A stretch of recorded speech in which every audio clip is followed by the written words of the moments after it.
Yung mga bagay na yan, yung binabantayan natin sa ating mga sarili. Instead na inggitan, instead na pagalingan, instead na selosan, instead na pride, bakit di na lang tayo magmahalan sa isa't isa? Agape. Okay. Pagmahalan, ang katotohanan, yan ang panalangin ni Jesus sa bawat isa sa atin sa John chapter 15, 16, 17. Ang panalangin niya, yan ang panalangin niya sa atin at yan ang inaasahan niya sa bawat isa sa atin. Kailangan natin ng nagmamahalan sa isa't isa. Okay. Kasi sa pamagitan nito, sa pamagitan ng pagmamahal at pag-ibigan, dito malalaman ng mga hindi mananampalataya na tayo nga ay alagad ni Jesus. John chapter 13. Okay, John 13. John 13:35. The world will know that you are my disciples if you love one another. Okay. Pag sinabi mong magmahalan, of course, nandyan yung nagtutulungan, nagdadamay, wala na pala, nagdadamayan, di ba? Halimbawa yung thesis niya, kahit na baby thesis yan, o murder thesis, kung kaya niya siyang tulungan, edi tulungan niya, di ba? Oh. Ngayon, yun lang, pag nakapasa sila, yung grade nila, sa kanila lang. Kasi hindi ka naman yung nakaklase, hindi ka nagkagrupo. Okay, kaya mga kapatid, ang naisin natin palagi ay dapat magkaroon ng kapayapaan at pagkakaisa sa ating mga magkakapatiran. Kahit naman sa bahay, di ba? Kailangan pa rin ng pagkakaisa.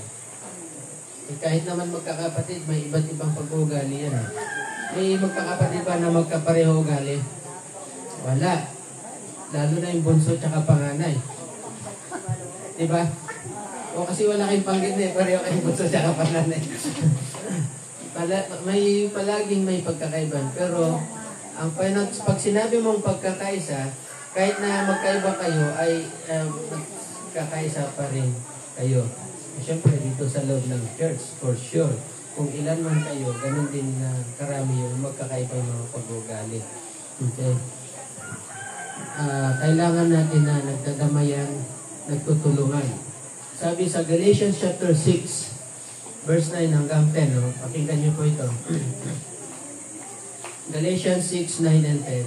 Kaya't huwag tayong mapagod, di ba? Huwag tayong, sabihin nyo nga mapagod. Ayan. O kaya't huwag tayong mapagod sa paggawa ng mabuti sapagkat pagdating ng takdang panahon, tayo ay aani kung hindi tayo susuko.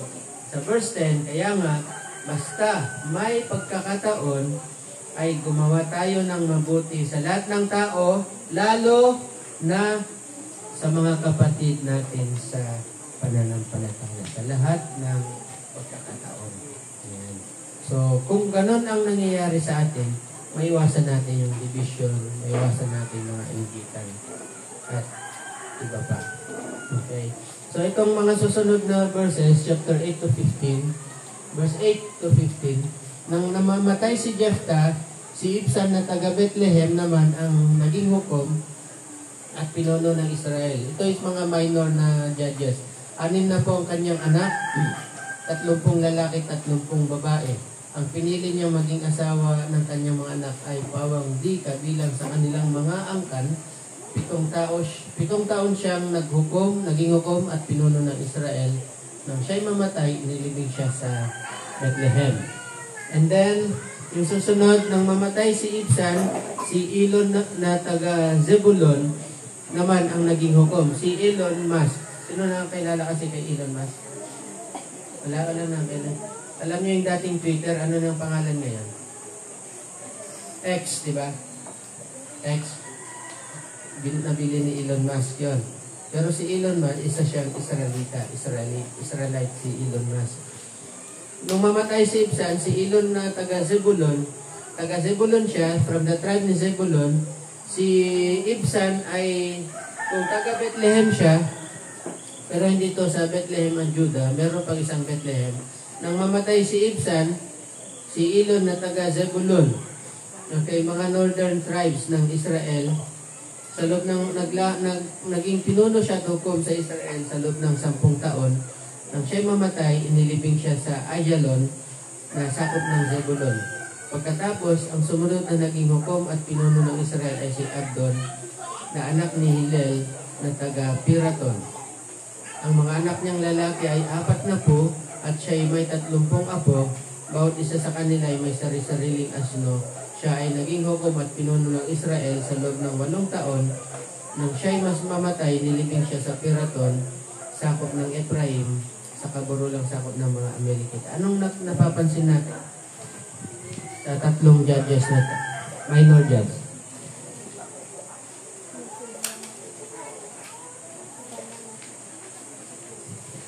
Lahat sila ay nagpadami ng kanya-kanyang lahi. At hindi lang yun, yung sinasabi na may bawat anak ay may kanya-kanyang asno, ibig sabihin ay nagpayaman din sila. Kanilang mga sarili. Usually, ito yung nangyayari. Hindi na sila masyadong binigyan ng pansin. Binention na lang sila dito ng author. Siguro lang. Hindi naman sure. Siguro lang dahil nga sa nag-focus sila sa kanilang mga sarili. Sariling asenso, yung sariling yaman na ginamit nila yung posisyon nila para doon. Pansinin nyo nga si yung nauna si Ibsan, hindi man niya, supposedly ang mga Israel para preserve ang kanilang lahi, mag-asawa sila sa katribo nila, the same tribe. Pero hindi niya ka-tribe yung pinaasawa niya sa kanyang mga anak. Posible din na mula sa mga hentil para lumawak yung kanilang kanilang yung authority domain, no? Para lumawak yung kanilang domain. Ganun yung ginagawa ng mga kings noon para lumawak yung kanilang nasasakupan, yan sa Tagalog, nasasakupan, ay pinapaasawa nila yung kanilang mga anak sa ibang mga lahi. Siyempre, lumalawak na naman yung kanilang property. Pero, para sa kanilang personal. Hindi ito para sa bayan o para sa Panginoon. Now, sa sitwasyon na yan, chapter 13, may ipapanganak na bagong judge. Ang kaibahan nito sa mga dating judge, ang mga naunang judges, tinawag na lang sila nung medyo may edad na sila, di ba? Pero dito, nasa tiyan pa lang siya, tatawagin na siya ng Panginoon. Gagamitin na siya ng Panginoon. Ang pangalan niya ay si Samson. Sinong nakakakilala kay Samson? Kilala niyo Samson? Yung mga nag-Sunday school yan. Sino kasi si Samson? Hindi nyo na lang papakilala ko sa inyo. Okay. Si Samson, kung babasahin natin at least 4 na chapters, no? 13, 14, 15, 13, 14, 15, hanggang 15 or hanggang chapter 16, si Samson yan. Si Samson, ang ginamit ay meron siyang dalawang, kumbaga, ano kasing tawag doon, dalawang, hindi ko sinabing character, or dalawang magkakontra na pag-ugali or katangian. Okay, katangian. So, siya ay ginagamit ng Holy Spirit para sana manguna, para iligtas sa mga Israelita. Yan lang ay namumuno naman sa kanya ang kanyang flesh. Mas sinusunod niya ang kanyang laman. Okay? Siya ang pinakamalakas sa mga judges. Strongest sa mga judges. And yet, mayroon siyang mga weaknesses. Okay? Siya naman yung pinaka-weak sa kanila. Malalaman natin kung ano yung kanyang weakness. Siya ay tinawag nung ipapanganak pa lang sila o ipapanganak pa lang siya. Nasa tiyan pa lang siya ay tinawag na siya, dinedicate na siya sa Panginoon. Pero nung pinanganak si Samson hanggang nung siya ay mamatay, mas sinusunod niya ang kanyang sarili. Namatay siya na sinusunod niya ang kanyang sarili. So, maganda siyang pag-aralan at yan yung ating titingnan. Kasi, ito ay isang magandang halimbawa sa atin bilang mga Kristiyano. Tayo bilang mga Kristiyano dapat ay nangunguna sa atin ang Panginoon. Nangunguna sapat sa atin ang Holy Spirit. Sinusunod natin kung anong kalooban ng Diyos. Pero seemingly, ang daming mga Kristiyano, mas sinusunod pa rin ang sarili kaysa ang Panginoon. Mas nangingibabaw ang sarili sa Panginoon. Yung iba nga tinatawag na carnal Christian. Wala pong carnal Christian. Dalawang magka-contradict na word yan. Ano ba ibig sabihin ng carnal? Ano ibig sabihin ng Christian? Ang isang carnal person, siya yung namumuhay ayon sa flesh. Driven, o ang carnal is driven by the flesh. Ang Christian dapat is driven by the Holy Spirit. Bilang isang Kristiyano, ikaw ay buhay mo ay driven by the Holy Spirit, and yet nangunguna yung flesh pa rin, nasusunod pa rin yung flesh. Kung ano pa rin yung gusto ng flesh na ito, ano pa rin yung nagpapasaya sa flesh na to, kahit labag na sa kalooban ng Diyos, kahit nalabag na sa salita ng Diyos, mas sinusunod pa rin natin kasi tayo ay mga carnal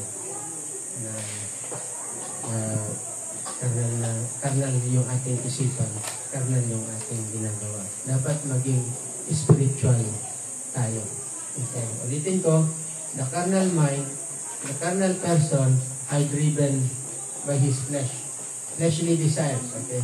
Pero yung Kristiyano ay driven by the Holy Spirit. Ang ginagawa niya ay yung Holy Spirit. Ang ano kasunod ng ano ang nais ng Holy Spirit.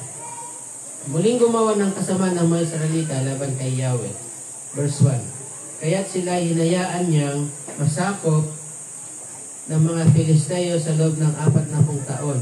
Nang panahong iyon, sa bayan ng Sora ay may isang lalaking nagngangalang Manoah. Ang tatay ni Samson ay Manoah, na kabilang sa lipi ni Dan. Ayun. Yung mga lipi ni Dan yan, nasan? Ang asawa niya ay hindi magkaanak sapagkat ito'y baog.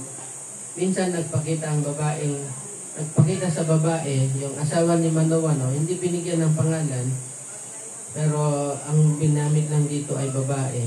Nagpakita sa babae ang anghel ni Yahweh at sinabi, hindi ka pa nagkakaanak, ngunit hindi magtatagal, maglilihi ka at manganganak. Kaya't mula ngayon, ay huwag kang iinom ng anumang uri ng alak at titikim ng anumang pinagbabawal na pagkain.